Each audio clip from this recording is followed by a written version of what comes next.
On the evening of October the 8th, 1871, over 300,000 residents of Chicago went to bed anticipating an uneventful night, followed by a typical Monday of work and family life. However, their peaceful evening was shattered as they were pursued by an unstoppable inferno, forcing many to flee to the waters of Lake Michigan or into the vast open prairie to the north and west of the city. What followed became one of the most catastrophic fires in history, known as the Great Chicago Fire. The roaring flames created a terrifying wall of heat and sound, sending burning debris soaring on hurricane-like winds. The fire spread with such incredible speed that it seemed to chase those who tried to escape, consuming entire buildings in mere minutes. From the night of October the 8th until the early morning hours of October 10th, the fire ravaged the city, destroying over 2,600 acres, 1,052 hectares.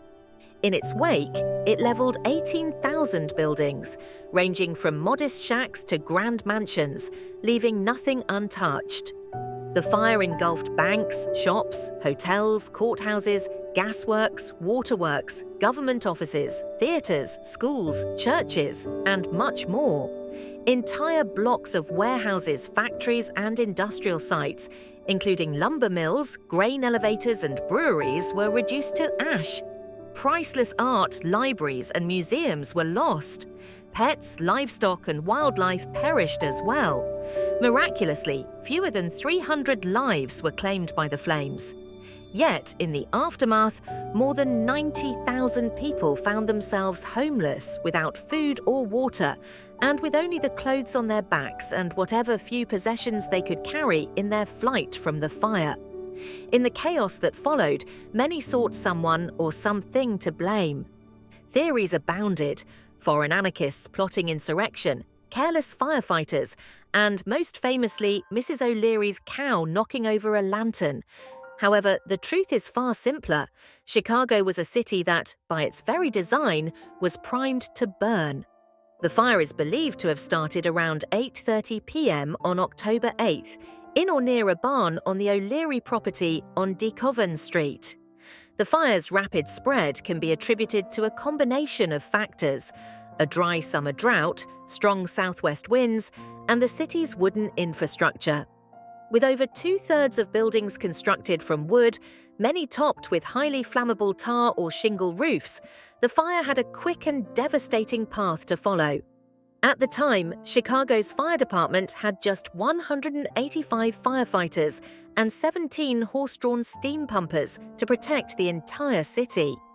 The response, though swift, was hindered by a mistake made by the watchman, Matthias Schaffer, who directed firefighters to the wrong location, allowing the fire to grow unchecked. A key factor in the fire's spread was a meteorological phenomenon known as a fire whirl.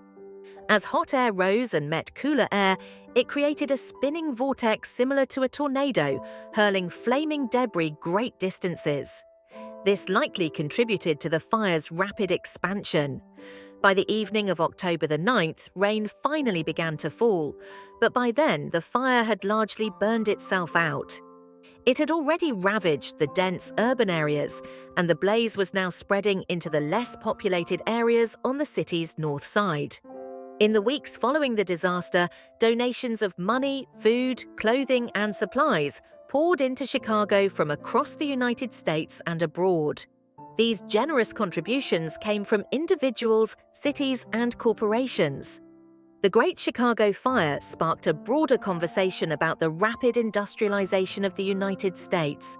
It became a catalyst for change, prompting the city to revise its fire safety standards and eventually to develop one of the most advanced fire departments in the nation.